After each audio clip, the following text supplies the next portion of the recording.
Welcome to Cheerus kitchen. இப்போ டேஸ்டான mushroom சுக்கா எப்படி பண்ணுறதுன்னு பார்க்கலாம்.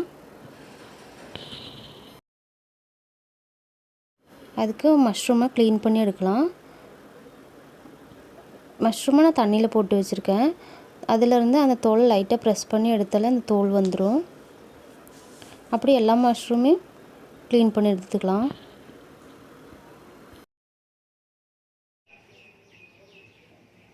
இப்போ மஷ்ரூம் எல்லாம் க்ளீன் பண்ணி எடுத்தாச்சு. இது கட் பண்ணிக்கலாம்.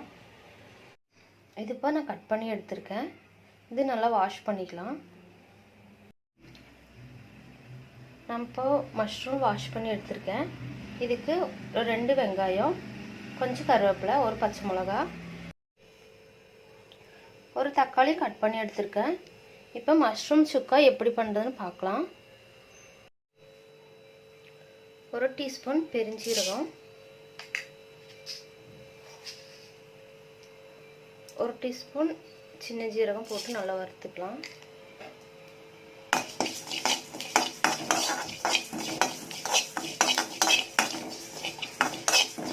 ரொம்ப கருகெல்லாம் வேண்டாம், லைட்டாக சூடான போதும். ஃப்ளேம் ஆஃப் பண்ணிவிட்டு அது பொடிச்சிடலாம். இப்போ நல்லா இதில் இடித்து பொடி பண்ணி எடுத்துருக்கேன். கடாயில் எண்ணெய் ஊற்றிக்கலாம். எண்ணெய் சூடானதும் பட்டை கிராம்பு போட்டுக்கலாம். கடுகு வேணால் போட்டுக்கலாம். நான் பட்டை கிராம்பு தான் போடுறேன்.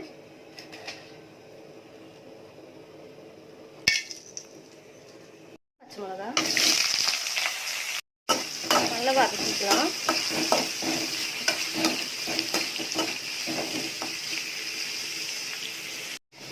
மல்லித்தூள் 2 ஸ்பூன் போட்டுக்கலாம். 1 டீஸ்பூன் மிளகாய்த்தூள் நல்லா வதக்கி விட்டுக்கணும்.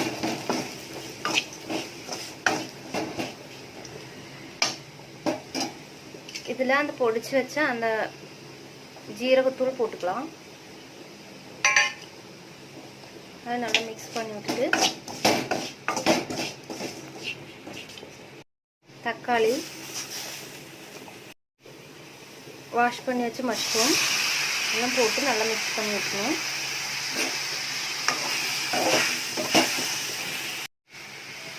மஞ்சத்தூள் கொஞ்சம், தேவையான அளவு உப்பு போட்டு நல்லா மிக்ஸ் பண்ணி வேக வச்சுருக்கலாம். இப்போ மூடி போட்டு சிம்மில் வேக வச்சு எடுத்துக்கலாம்.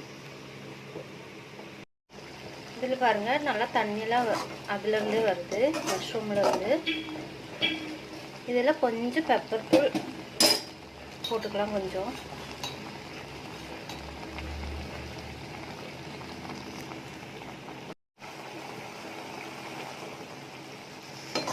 நல்லா மிக்ஸ் பண்ணி விட்டுட்டு ஒரு 15 நிமிஷம் வேக வச்சு எடுக்கலாம். இப்போ ரெடி ஆயிடுச்சு. ஃப்ளேம் ஆஃப் பண்ணிடலாம். ஆஃப் பண்ணிவிட்டு கொஞ்சம் கருவேப்பிலை போட்டுக்கலாம். நல்லா மிக்ஸ் பண்ணி விட்டுக்கணும்.